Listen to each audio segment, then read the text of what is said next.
Thanks so much for coming tonight. We're excited to talk about anxiety on a Monday. Okay, so I'm going to just start off by making some general remarks about what anxiety is all about, what it looks like, what it feels like, what we want to do when we're anxious. And then Jamie's going to talk about how anxiety presents and some tips when working with kids who are anxious. And then I'll come back and talk about anxiety in adults. Okay. So I actually just wanted to open it up to the audience here. When we think about the experience of anxiety, what happens in our bodies when we're anxious? Feel free to just shout it out. Heart racing, I heard. Yes, absolutely.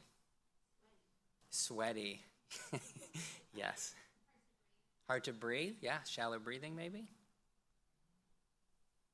Mm-hmm. I heard cortisol. What's cortisol? Tell us about that. What does that mean? I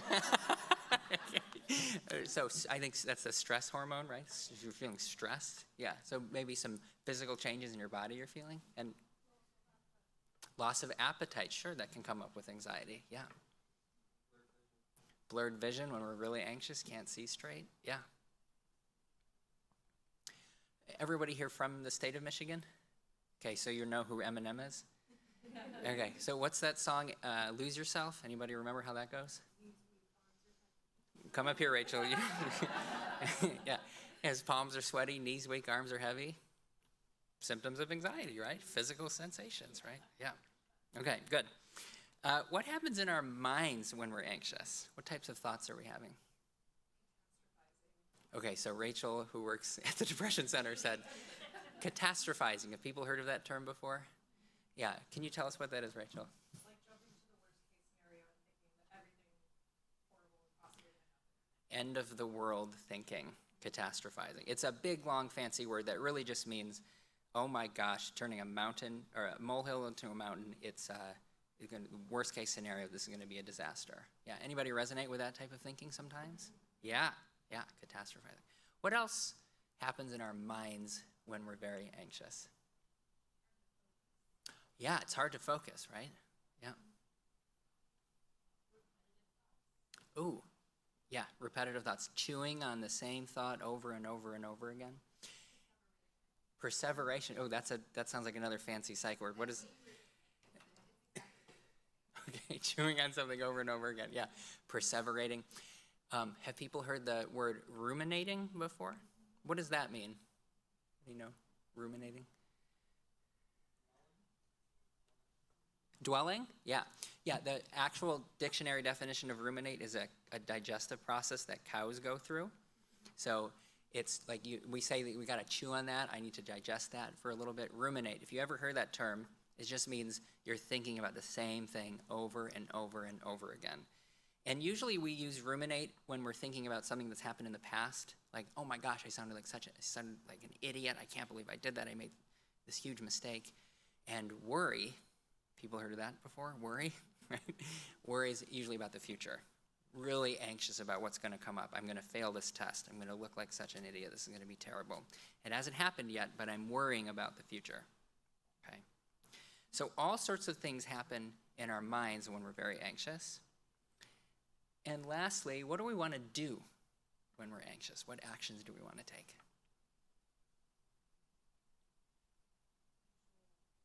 Ooh, control. What does that look like?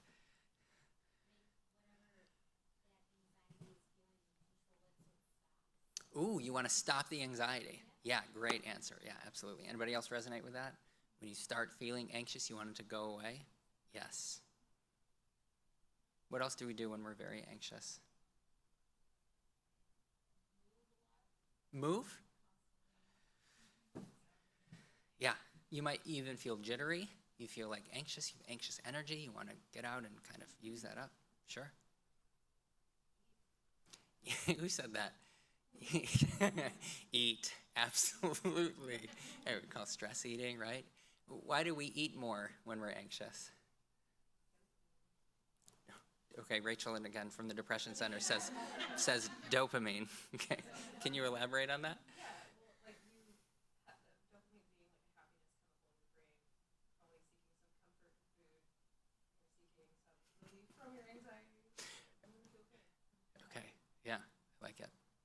want to feel good. Again, coming back to not wanting to feel anxious, maybe trying to get out of that anxious state.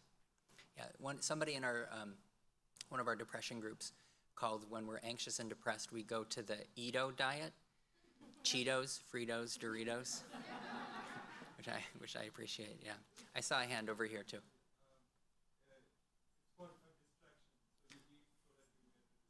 Absolutely, yeah. And it kind of comes back to this theme. When we're anxious, we don't want to feel anxious. We want to get out of this headspace. We don't want to acknowledge how we might be freaking out right now. So we're distracting, we're running away. Self-medicating, I heard. Yeah, absolutely. Substances might come up here. Binge eating might come up here. Self-injury might come here. And all of these things have to do with a term that we call avoidance.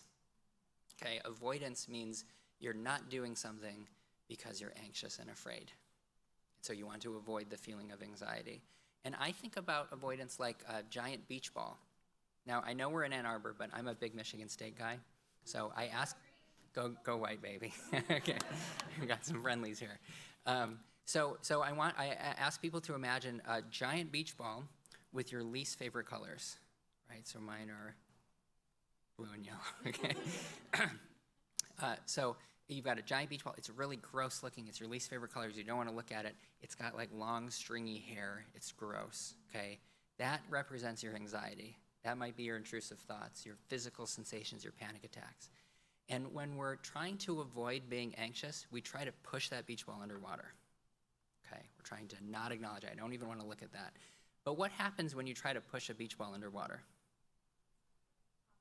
It pops right back up, hits you in the face. Okay, oh, there's my anxiety again. So you try to do that again. It takes a lot of energy and a lot of focus to hold that beach ball underwater.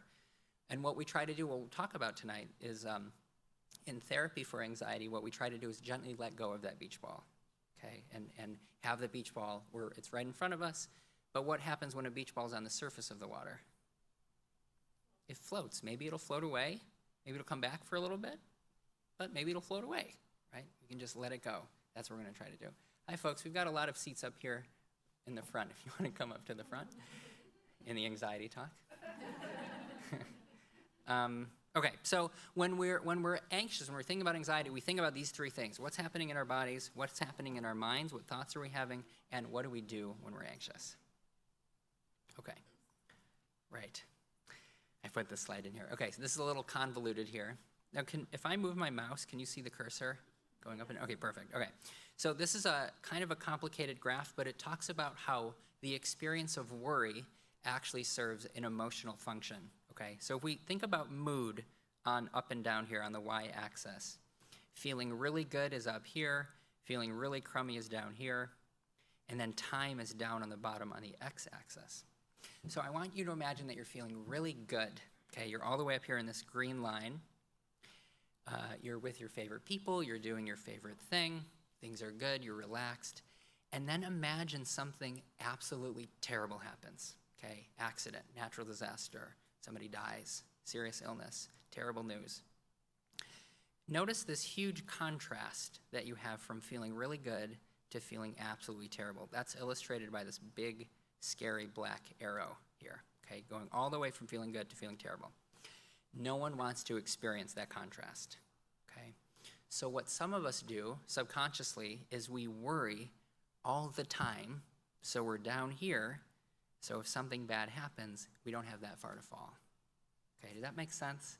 We're using worry to kind of, we have phrases for this like, I'm waiting for the other shoe to drop, I want to be prepared, I don't want to be caught off guard, and so this worry gets reinforced, okay, because we'll never experience this large contrast. Now, the trade-off is that we feel really crappy, using a clinical term, we feel really crappy all the time if you're worried. So you're down here all the time, and these bad things might not ever happen, okay? So in therapy, we try to encourage folks, and this takes practice, this is actually a skill, to learn to let yourself feel good about certain things, because worry is always going to try to keep you prepared, okay? Any questions about that? I know it's kind of a complicated graph. Okay, this is just to say that worry, even the most extreme intrusive thoughts, worrying, chewing on something is trying to protect you against the anticipated Contrast. Okay. Okay, two more little slides from me. Have people heard of cognitive behavioral therapy, CBT? This is not CBD. That's something different, okay? Sometimes I have to clarify that. This is CBT with a T, okay? This is the model that we use. It's actually what I was just talking about earlier. The idea here is that our thoughts, or how we interpret the world, how we make sense out of things, influences how we feel, our emotions, and that also influences what actions we take, what behaviors we're doing, okay? And these arrows mean that all of these things influence one another. So what I do, my behaviors, will influence how I feel and how I think. How I feel will influence what I do and how I think, and how I think will influence what I feel and what I do. So cognitive, which is a fancy word for saying thought, okay? Behavioral therapy is focusing on changing your thoughts and changing your behaviors. It's really hard to change your feelings directly. Has anyone tried this before? You wake up in the morning and say, all right, today, no anxiety, go. People tried this before? Me seeing some, yes. Has it worked? Dang it, I was hoping today would be the day that it worked. Although I wouldn't have a job. Jamie wouldn't have a job, but okay. It doesn't work to change your feelings directly. So what we do is we try to examine our thoughts, challenge them, think about things in a different way, and change our behaviors. Okay, so I'll give you an example. Let's say you wave to a coworker at work and they don't wave back. Has this ever happened to anybody before? You wave at somebody, they don't wave back? Yeah. What are some thoughts that you're having in that moment? They hate me. I heard something else over here, maybe. What's that? What a dick. Okay. Yeah, they hate me. I'm a terrible person. They must be mad at me. Yeah, so those are the thoughts. What feelings are we going to have if we have those thoughts? What emotions? Yeah, maybe we'll feel sad. We might even feel angry at the person. I'm a jerk. You're a jerk. You didn't even wave back at me. We might feel guilty. Maybe I slighted them in some way before. And what are we going to do the next time we see them? What behaviors if we have this thought that they're mad at me? You're laughing. You've got a good behavior. I'm not waving anymore. I'm going to do this. Yeah. I refuse to wave at you. Yeah. So what we're doing in CBT is changing that initial interpretation. Are there any other ways of thinking? Why didn't that person wave at me? Any ideas? Maybe they're having a bad day. Maybe they didn't even notice me wave. Maybe they had something on their mind. Okay? So we might not feel as angry. We might not feel as bad about ourselves. We might not feel as sad. And we might try waving at them again next time. Or we might actually check in with them. Hey, is everything okay?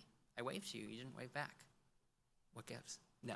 Or is everything okay? Right? So that's just a little example about what we're doing in CBT. Obviously, it doesn't work that quick. This is a prolonged therapy that we're doing.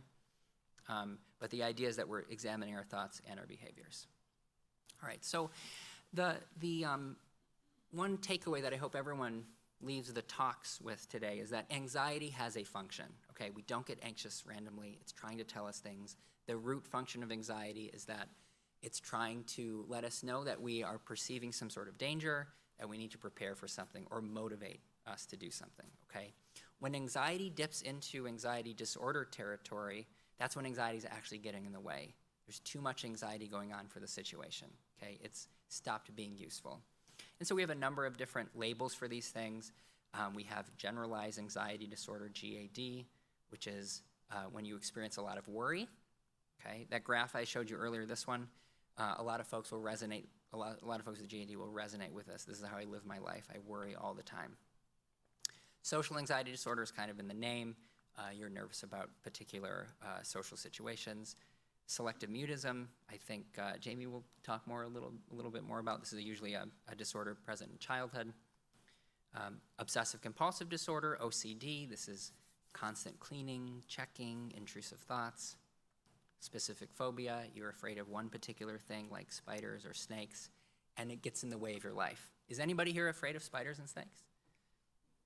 Okay, yeah, that doesn't necessarily mean you have a phobia as long as it doesn't get in the way. If you're the spider person at the zoo, maybe that gets in the way if you're terrified of spiders.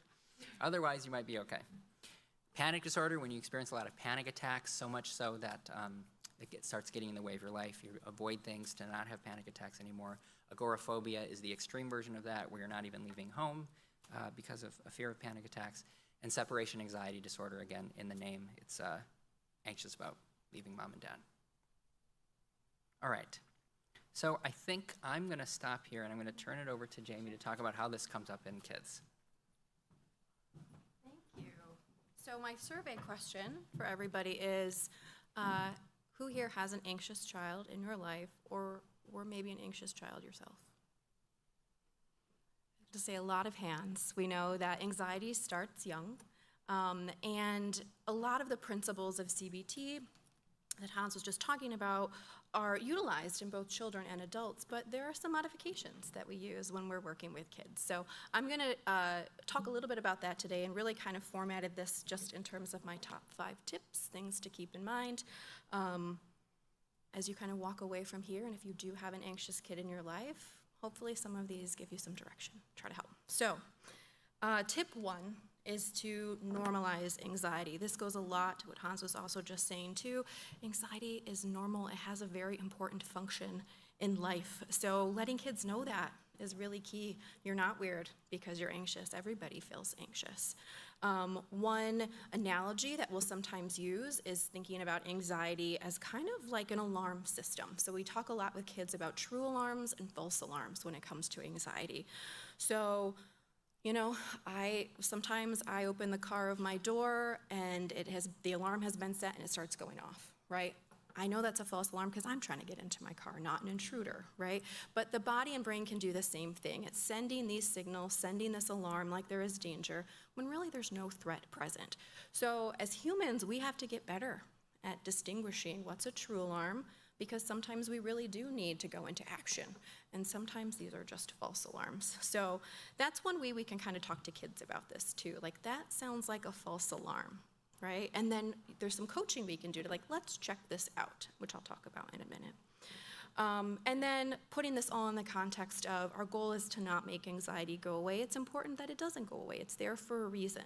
So if you get anxious about things or you feel worries, you're not doing anything wrong. We're just going to help you develop maybe some skills and strategies to manage that anxiety, or make you feel like you're more in charge of it than it is in charge of you. Tip 2, this is one of my favorites, and this is to externalize anxiety. So sometimes we call this name it to tame it. So with kids, we'll often have them think of anxiety like it's a character. Sometimes for younger kids especially, we'll have them draw that character. We'll have them give it a name. I've seen all sorts of names. There's some really just, typical ones like Mr. Worry or my worry brain. I've had them give it like Gerald, the Grouch, there's just different names that you can really kind of give this anxiety, because guess what happens when it becomes another character? What can you do with another character?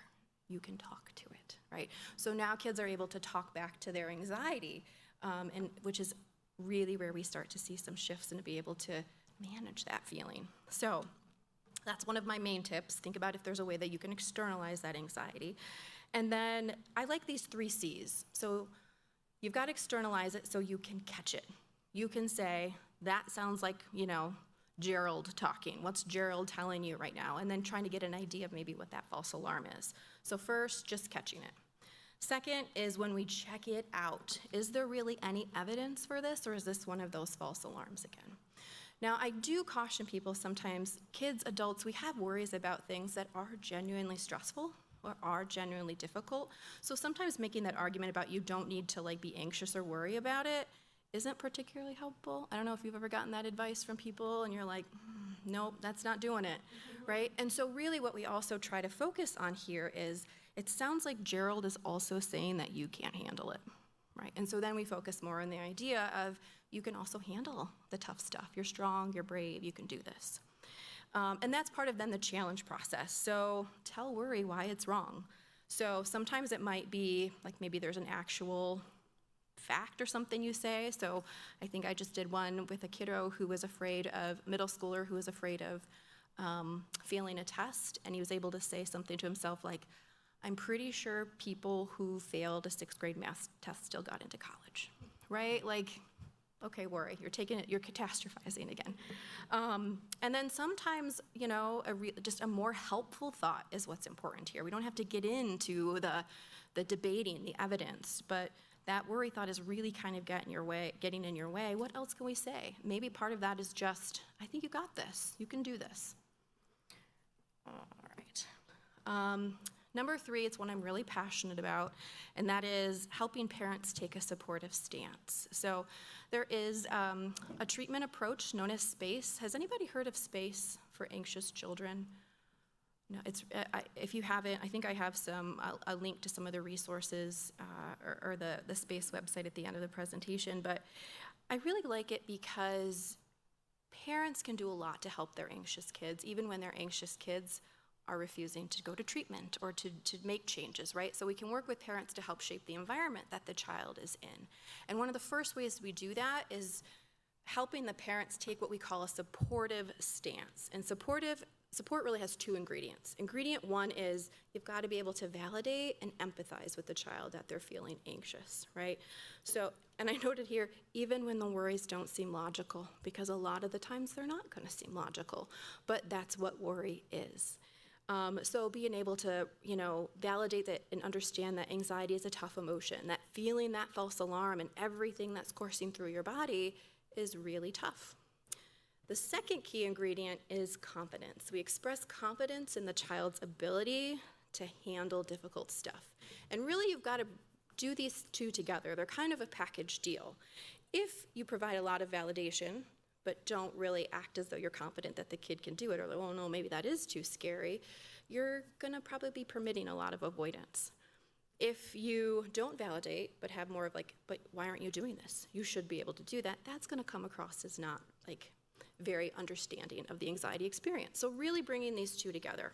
So I wrote out what a supportive statement might look like. This is a homework assignment I'll often give parents. Just write out a couple supportive statements. Think about the times when you see your child anxious and write out something you might want to try saying the next time that happens. So I wrote here, that sounds like worry trying to convince us this is dangerous. It must be hard to ignore that. So that's the validation half. I know that it is tough, but I believe in you to get through it because you are strong and brave. That is the confidence part. Now, ideally, a parent would be pretty regulated themselves when they're doing this, but we also know that there's often a genetic component to anxiety, so sometimes kids have anxious parents, or even if that's not the case, seeing your kid in an anxious moment is anxiety provoking. It's pulling on every parent instinct to protect. So this is a skill. This is a thing to practice. And sometimes just having a framework for like, I'm aiming for support, and support is validation and confidence can at least give you something to shoot for in those moments. Tip 4 is kind of the follow-up to that, because once you express confidence, now is the time to encourage bravery in doing difficult stuff. So we know that avoidance leads to worries growing bigger and stronger. If only avoidance worked, it doesn't. In some ways, we think of it as robbing the person, actually, of a really important experience, and that is seeing that they can handle it and that they can do it. I always say, you know what? A large proportion of the time, you're going to find that what you're worried about didn't happen. But even if it's not ideal, you're going to also find out that you could handle it. So those are 2 really important lessons. One thing that we can do with kids is, really adults can do this too, but I like to use the analogy of the ladder here. So facing your fear in small steps, 1 little step at a time. That's going to make it feel much more doable, right?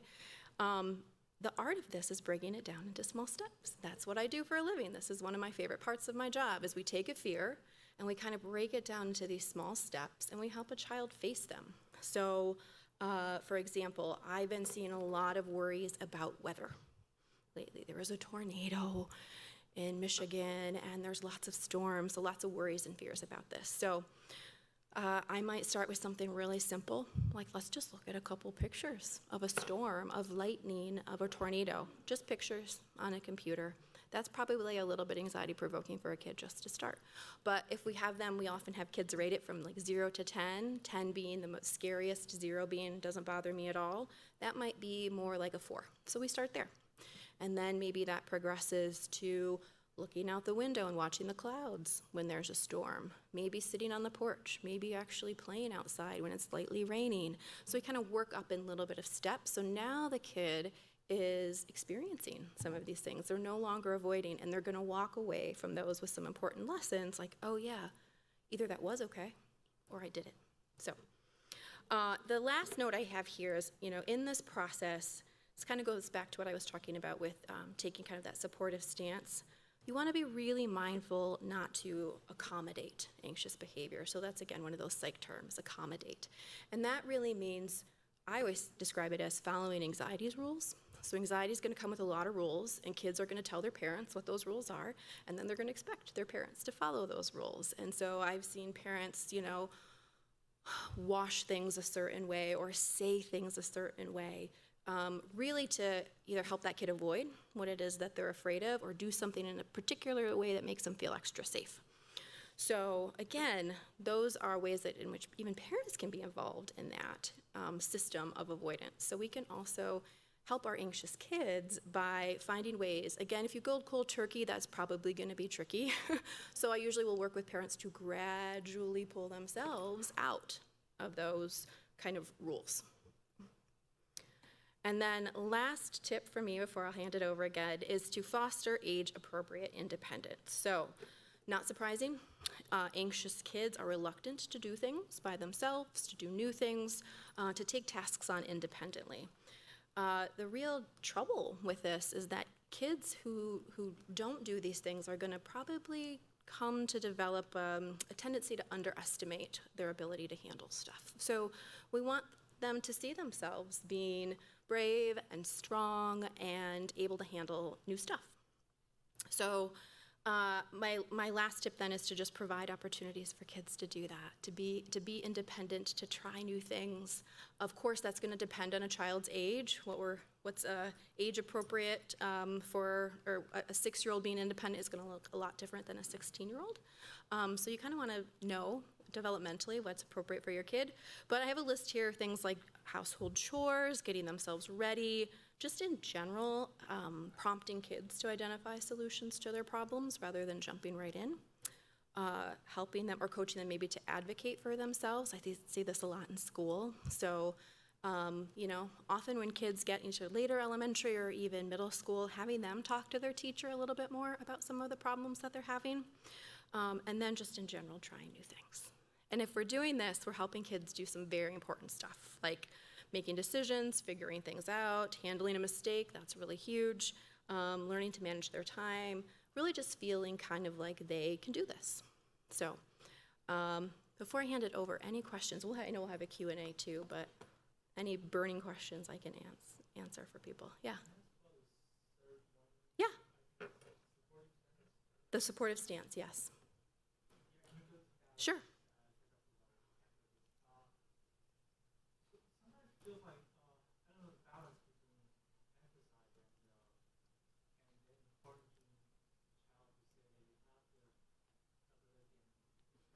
Yeah. Sometimes you could say, like, you're arguing, like, yeah, probably this, that's difficult and hard. That would make people feel better. Mm-hmm. Yeah, this really is a balancing act to being, and usually I start with the validation part. If you're going to start with anything, just practice using some of the validating statements about, again, even if you don't understand what the anxiety is about or why that particular thing seems scary to the kid, you can of course ask some questions, find some things out. That still, even doing that might not make a lot of sense to you, and that's okay. What you can identify with is the idea of feeling that anxious feels really hard, and it's going to make you want to avoid, and it's going to make you not want to do this. That must be really, really tough. Kind of goes with, I guess this isn't in the slide, but I'll often encourage parents to think about making an observation about what's happening rather than a declaration or an opinion. But that's not really scary, that should be pretty easy for you, rather than like, that seems really difficult, or that seems like this new thing seems kind of like it's really making worry brain talk to you a lot. What is it saying? What is worry brain trying to tell you right now? And just listening. Because the more you try to convince them it's not scary, they're going to get in the other end of that debate, and they're going to try to convince you. So starting there, and then, of course, I always will say, well, what's a small step we can take? And it might still feel a little bit like avoidance. It's not quite where you want them to be yet, but think about stretching them outside their comfort zone in the smallest way possible, and you're going in the right direction. Yeah. But I'll leave it open to more Q&A, and I will hand it over, though, now to the adult portion. Wow. I just learned a lot. Thank you so much, Mary. It was great. I do not work with kids. This is great. All right. Let me repeat the same survey question. Anybody here as an adult anxious or know an anxious adult in your life? Okay, everybody. One, two, everybody. Okay, great. And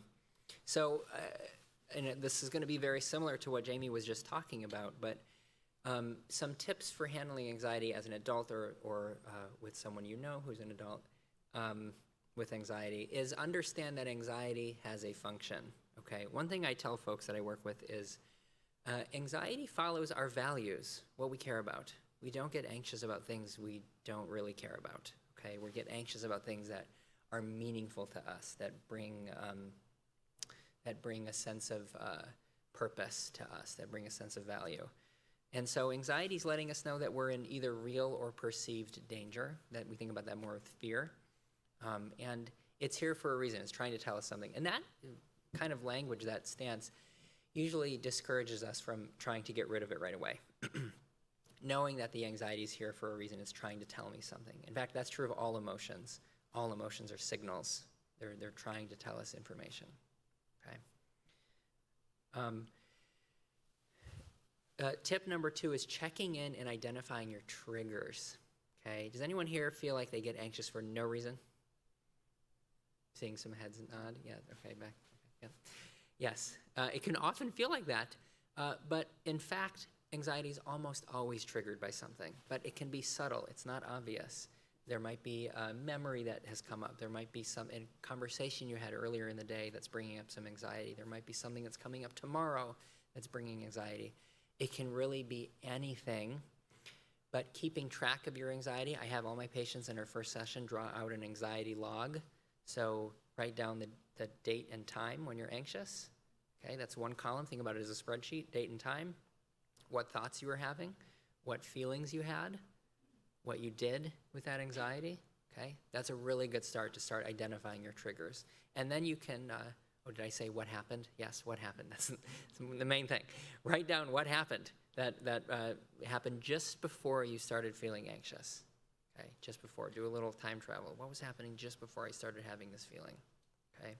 It's not always easy to do in the moment, but you can definitely do this at the end of the day as you're reflecting back on the day. What were those times that I was anxious? What was going on then? And then you can review that log and look for any patterns, okay? Maybe it's conversations with particular people. Maybe it's certain things that I've got to do for my job that bring up anxiety. That goes a long way in identifying your triggers. Okay. We talked a little bit about this, using flexible thinking. So everybody has what we call thinking traps, right? Black and white thinking. It's either this or that. It's all good or all bad. We all have catastrophizing, like we mentioned before, thinking about the worst case scenario. I was doing a lot of catastrophizing this last MSU football season, for instance. It was awful, okay? And it actually came true. It was a terrible season. And so we all have these thinking traps. Sometimes they're really useful for us, right? Sometimes they match reality, but oftentimes they're anxious thinking. They're like Gerald talking, whatever we name our anxiety. Should statements come up a lot. Okay, I should have known this. I should do it like this. Anybody resonate with the should statements? Okay, yeah, it comes up a lot. And should statements are really, I feel like they're really pernicious. They're kind of a breeding ground for perfectionism. Okay, if things should be a certain way, it's really holding ourselves up to very high standards. Often they're unrealistic. So I tell folks, be careful not to should all over yourself. Okay, and I really mean that. Okay? Be careful. Okay, be careful about that. Because it can be really easy to do that, and we might not even notice that we're doing that. So identifying your thinking traps, and then trying to use some more flexible thinking around how you interpret different situations. Think back to that waving example. Is there any other way I could look at that situation? That's often a question that I'll ask myself when I'm having a thinking trap. Is there any other way of looking at this? Okay. All right. Jamie touched on this a bit with exposure therapy. People heard of exposure therapy before. We were just talking about it, like building up the ladder and gradually confronting. Exposure therapy works great in kids. It also works really great in adults. And it doesn't even matter if you've had anxiety or tremendous amount of fear for decades. Exposure therapy can still be very, very useful. So exposure is the opposite of avoidance, okay? If you avoid things, exposure therapy, we're going to have you do those things over and over and over. It's just practice, getting used to being in certain situations that bring up anxiety. And exposure therapy is all about learning, and we really just want you to learn two things. The situation might not be as bad as you think, and you can cope with your own anxiety, even if it gets really high, okay? And I, as a therapist, I can't just tell you that. It's not as bad as you think. You'll be fine. That's not going to do anything if you have an anxiety disorder, right? You have to experience that on your own with exposure therapy. So as an example, if you're afraid of dogs, you know, Jamie was talking about this earlier, we'll look at pictures of dogs, we'll look at videos of dogs, we'll have a dog maybe in the corner of the room there, and we'll get gradually closer, and then the dog's licking your face, all of these things, okay? And you learn that even if you're really anxious, if you hang out in that anxious situation long enough, your body will eventually calm down. Okay, our bodies are not built, they didn't evolve to sustain a high level of fear for very long. If we are welcoming the anxiety, letting go of that beach ball I mentioned earlier, eventually the anxiety will come down. Okay, very, very powerful stuff, exposure therapy.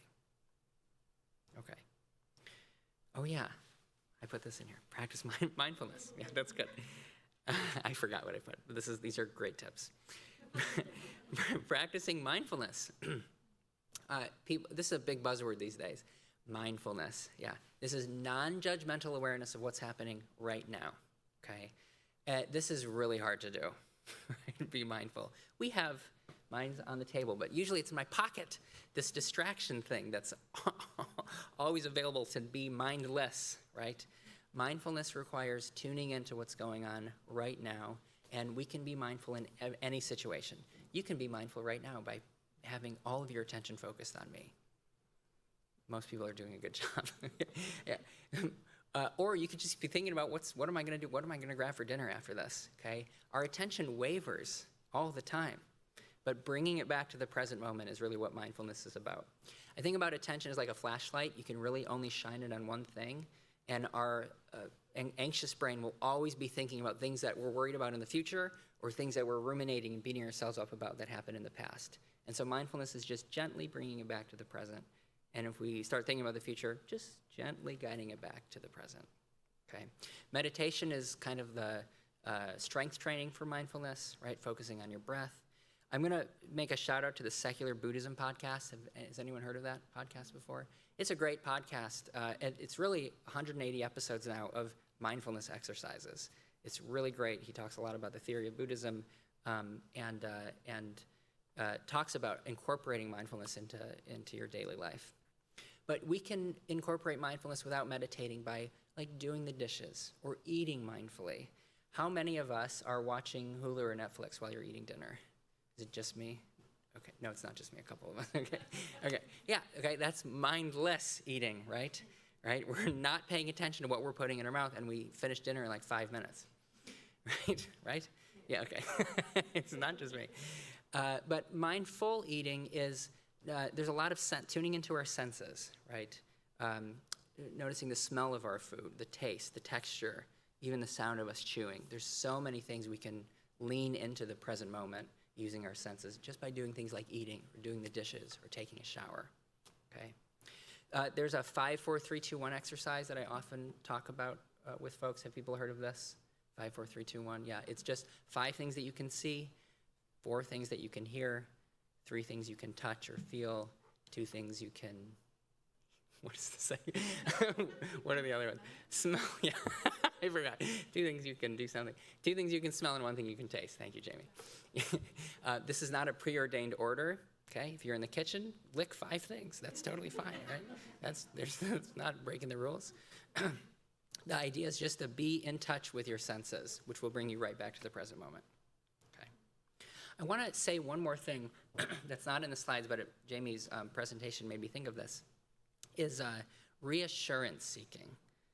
Okay, reassurance seeking. People heard of this term before, reassurance seeking. This is kind of a subtle way that anxiety can come out sometimes, where when we're anxious, we're asking our loved ones, is this okay to do? Am I safe? Is this okay? And we do this constantly. That's actually a form of avoidance, right? We're not allowing ourselves to take risks if we're constantly checking in. And as loved ones, or as people who love folks that are anxious, we want to give them that reassurance. Oh, you'll be fine. You'll be great. Let's do it together. In a really sneaky way, that can actually feed into anxiety and make anxiety worse. So if you know someone who's asking for a lot of reassurance, you talk to them about maybe this is contributing to your anxiety, actually. And probably the best thing you can say to them is, I don't know. And they will give you an angry face, and they're like, what do you mean you don't know? Or you can say validating statements like, it sounds like you're really anxious right now. I see that. I feel that. The best thing I can do for you right now is say, I don't know. Or you've already asked me that. My Okay. favorite has become, I love you too much to tell you. I love Oh, you too much to tell you the answer. I like that. I love you. You're doing it because you care. Yeah, I love that. I love you too much to give you the answer. Yeah. Another thing that I've used in therapy is called reassurance coupons. Okay, so if you do like 10 questions in a week. So be mindful, be selective about what questions you're going to ask. So you can make it a game too, because anxiety is so serious, right? But if we can inject a little bit of humor, a little joy in this, we can say, now you asked me that, is that really worth a coupon? If it is, then I'll tell you, but you have to fork over a coupon, right? And if you can make it a game. If you have a certain amount of coupons at the end of the week, you get to pick where you go for dinner. Okay, something like that, okay? So we just want to be aware of these little sneaky ways that anxiety can creep in here. Okay, I think, yeah, that's it for my part. Any questions about the adult side of things before we open it up to the Q&A?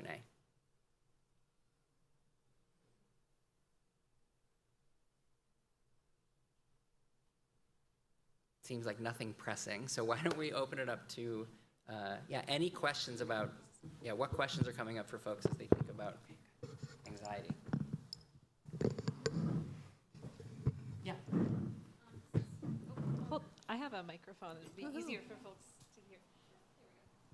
This is more for the kids side, but I've noticed both of my boys will get anxious about things, and then it seems like maybe in like 1 week they'll say, I'm afraid of bees, and suddenly everything is so anxious about bees. Or last week, one of them said, I'm afraid of heights. And this was news to all of us. And suddenly, it felt like instead of just one big beach ball, it's like these little beach balls that pop up unexpectedly. And I was wondering how you kind of handle those and any tips there. Yeah, sure. That's a great question, and not an uncommon one. I think parents will talk a lot about.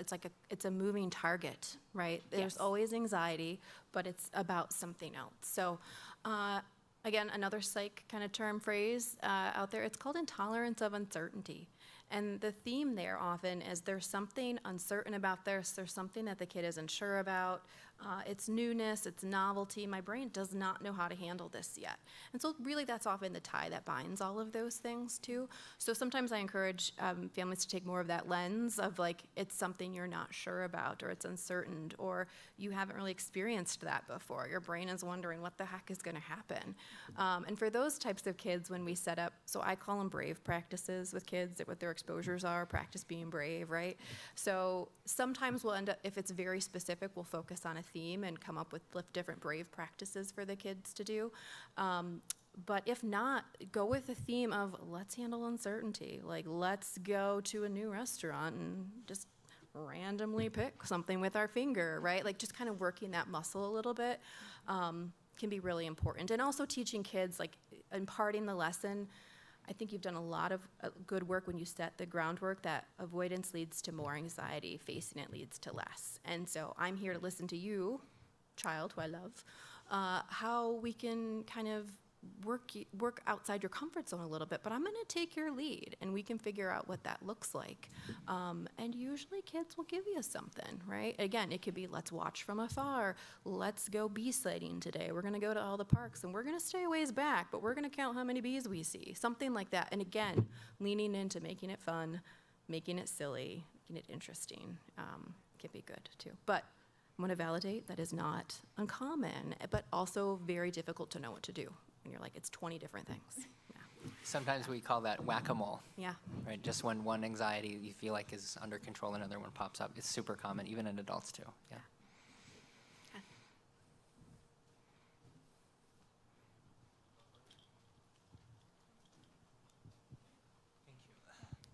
It's a question from us. Just trying to translate what we have. Can we talk more about the triggers? And we're saying sometimes it happens quite frequently, that maybe daily you're gonna face something that's gonna trigger anxiety, and somehow you're controlled by this either events or meeting people or whatever. So how to deal with that? So specific triggers with dealing with other people that bring up anxiety? I mean, not specifically, maybe not people. I mean, just 就是我们经常会有这这个触发事件，怎么让这个触发事件既对我们有帮助又警觉，然后又不让这个事情成为一个循环的，对自己和他人造成伤害。 Okay, so this this trigger may happen frequently and daily, and it could be a kind of a inertia that leads you to more and more anxiety and alarm you. So how to Your avoid false alarm is maybe constantly going off how in to response how to to the same avoid thing. being like pushed or controlled by these triggers. Yeah, well, my first thought is I think, that recognition is key, right? Like I see this trigger. Again, that's where I think maybe it starts to feel like this thing has more power over me than I have power over it, right? And not liking that. And that's often what brings people to us, is like, I recognize this trigger, and I kind of feel like I don't know what to do yet. So first, it sounds like you've done some good work in just recognizing what those are. Second, I think at that point I'd be encouraging, identifying what's the opposite. What's the opposite of the behavior that you're currently doing, right? So I usually say, I call these safety behaviors. They're the things that we do to stay safe from what we're afraid of. And that can either be, I'm gonna do less of, that's avoidance, or I'm gonna do more of something. I'm gonna seek a lot of reassurance. I'm gonna seek research to find out if this could really happen to me. And so identifying then, okay, what's your trigger? What's your safety behavior? What are you doing in response to that? And then you do the opposite. You practice what that is. And that's essentially exposure, right? If you're doing the opposite of what anxiety is telling you to do, you are doing an exposure, and you are weakening that anxiety. I was going to say Perhaps. something very similar with safety behaviors came to mind. These are really subtle, and anything can become a safety behavior. So in kids, you might bring like a stuffed doll around everywhere as like a safe thing, and I think that's developmentally normative. But in adults, it might be bringing like a go bag with, I've seen people who are not anaphylactic have EpiPens, inhalers, even things to prevent you from choking, just in case something happens. And so, like Jamie said, you just do the opposite. So you stop bringing that a little bit further and further away from your house to test out those two learning things in exposure. The bad thing might not happen, and you can cope with your anxiety even if you don't have those safety behaviors. Thank you.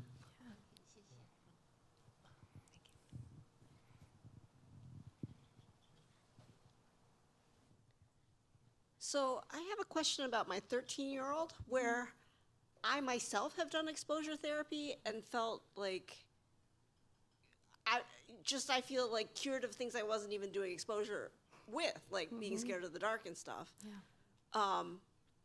And so I've found some books that have been really helpful along those lines, where you're running toward, like you're like so doing the opposite, and you're so like You're embracing it, You're right? totally yeah. embracing it. And so, but the therapist we're seeing, he's talking about something called flooding, which I don't know what that means, and saying, well, your kid doesn't seem that good a candidate for it, and the things you're talking about seem like flooding to me. So are there certain things that like worked for me as an adult that won't work for my 13-year-old? Yeah. And Excellent question, too. One of the things, especially in this adolescent kind of age range, is I think often they're starting to recognize a bit that their anxiety is a problem or that it gets in the way of life. But that motivation to do something differently is still really challenging, right? It's really like, I hear all the time, if only I could get the world around me on board for like how to like stay away from this stuff or like keep these patterns going, like that really is their answer, right? So not every kid, but a lot of kids really can struggle with this idea of embracing, like bring it on, right? That doesn't mean we don't try. We can work on that. We talk about the rationale. This is usually where I start to recommend some of the parent-focused interventions about like shaping the environment a little bit to encourage bravery. Sometimes what I find is that we've got to make the anxiety be just a little bit more inconvenient in order for it to feel like facing it or addressing it is something that makes sense, right? So a little bit of like that motivational stuff. But I wanted to also speak to your question about flooding, right? So like making things bigger even, like Yeah. trying to make your sensations worse. Right. So that's in line with exposure therapy, right? Leaning into something. Flooding is really this idea, though, of going, into the deep end, right? Jumping right in. We'll often use with exposure therapy this, analogy of a swimming pool, right? We're going to just start in the shallow end. We're going to work your way up. Flooding would be jumping in the deep end, right? And so, like, as big and as bad as we can make it, right? In general, we want to take this gradual approach with people. I've seen some people who, depending on what it is, specific phobia, who, feel personally motivated to try, starting and more intense. But in general, and especially with kids, we really work with them to determine what their ladder or their kind of hierarchy of fears looks like, and slow and steady, right?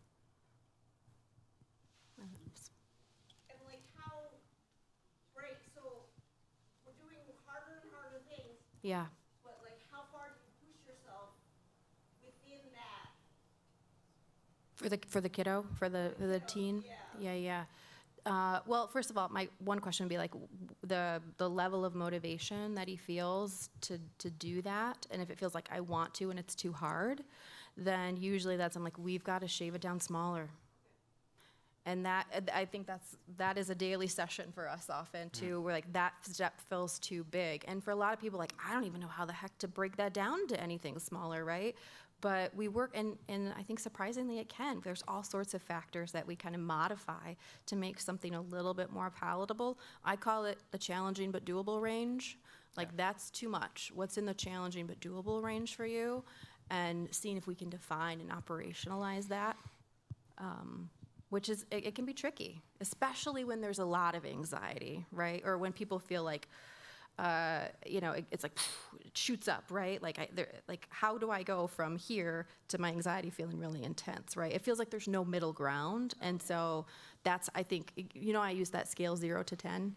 Sometimes people will say everything's a 9, everything's a 10, right? Like that is, and then you're like, okay, well, where do we start if everything feels that way, right? And so we're trying to break those down to really fill out that full, like, we need 5s and 6s and 7s. Yeah. I feel like for myself, with that technique, I needed to go to a 9 or a 10 to then see that it just went away. Like, Yeah. I needed Yeah. to feel the big contrast to kind of say, oh, Yeah. We want everybody to be able to do that to a 9 or a 10. I think about exposures as lifting weights. If you're just getting into weightlifting, lifting a pen, doing bicep curls with a pen isn't really going to build any muscle. Okay, Yeah. even if you do 1,000 reps a day, it's Yeah. not going to do anything. But also, if you try to start with a 200-pound dumbbell, you're going to rip your arm off. It's really hard to build bicep when your arm is on the floor. So you want to have somewhere in the middle that's challenging but still doable. Yeah, and then you work your way up, because just with weightlifting, you get heavier and heavier weights. So you work your way up to the 9 and 10. And I might encourage something like, that kind of collaborative, well, what's in your challenging but doable range then? Like that sounds like a 9 out of 10. How would we make that thing a 6 or a 7, for example? I have another question back here. Yeah. Yeah. Thanks so much for your talk. Yeah. Really, really helpful. This is coming from a parent of kids that have anxiety that often, and these are older teens, Okay. that sometimes result in bad behavior, school-related, avoidance issues. Any suggestions on the balance between managing anxiety and allowing natural consequences to happen at school or other settings, let's just say hypothetically, in without enabling and not just allowing things to fall apart because of the natural consequences? Any advice? Yeah, that's tricky. And I often tell parents, anxious kids also look like oppositional or defiant kids, right? If we think about that fight or flight, you're seeing the fight and the flight or fight response. And sometimes just conceptualizing it that way for parents rather than like my kid is, being a jerk or like they're just so oppositional, right? Like this is the fight response too. And, giving them some of that psycho-ed too, like that's kind of what's happening. The other thing I'll often say too, and even in the context with the anxious kid in the room too, right? Like all feelings are cool. We get it. Like, we know you're gonna feel anxious. This is really hard, but not all behaviors are cool. And so then defining what some of those behaviors of concern are, right? And usually it's themes like violating the rights of others, right? You can't go hitting people, you can't go breaking their things, stuff like that.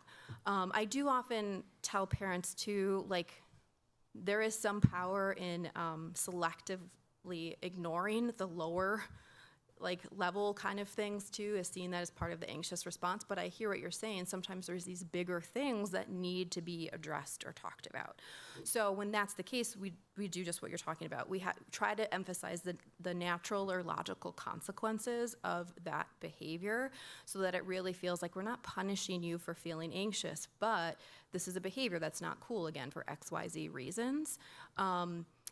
I think the other thing you're making me think of too is that sometimes when you have an anxious kid, particularly an adolescent, there's a lot of worry about pulling pulling back too much as a parent because you feel like they're going to struggle and either their anxiety will be too overwhelming or the grades will drop or whatever, right? So again, I think maybe the theme where we talk about is it's okay to be gradual in what you do, right? So I talked about that word accommodation. Anybody with kids in school have probably heard that word if you have a kid with maybe what's called a 504 plan. Does that sound familiar? So these really kind of accommodations that schools give kids because they're anxious, or maybe it's for ADHD or a learning disorder. When it comes to anxiety, though, accommodations are only going to maintain the anxiety. However, we know that if we pull them all out, that kid is left with no skills, right? So we want to be building up the skills and managing the anxiety, but we also want to be gradually pulling out whatever those accommodations are. And some of that might be more anxious behavior, and some of it might be more like, I think of kids who have executive functioning challenges and monitoring their homework, and are they doing their homework, and how much of an eye do I keep on this, things like that.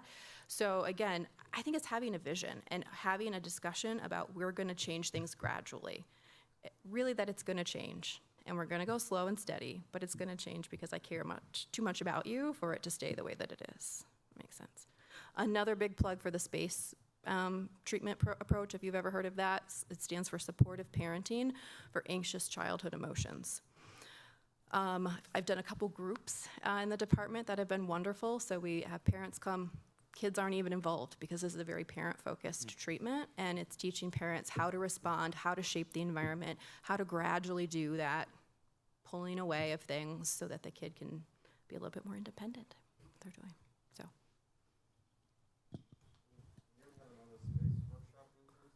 Yeah, my hope is to I've been trying to do these quarterly too. I think they're a good adjunct for the kids who are already in individual treatment, and there's a big need for it, so. No, what I would recommend people, usually we have people talk to their pediatrician, whoever that might be, U of M or not, and I think, then try to connect with us through a referral. But if you have specific questions, let me know afterwards. I can help.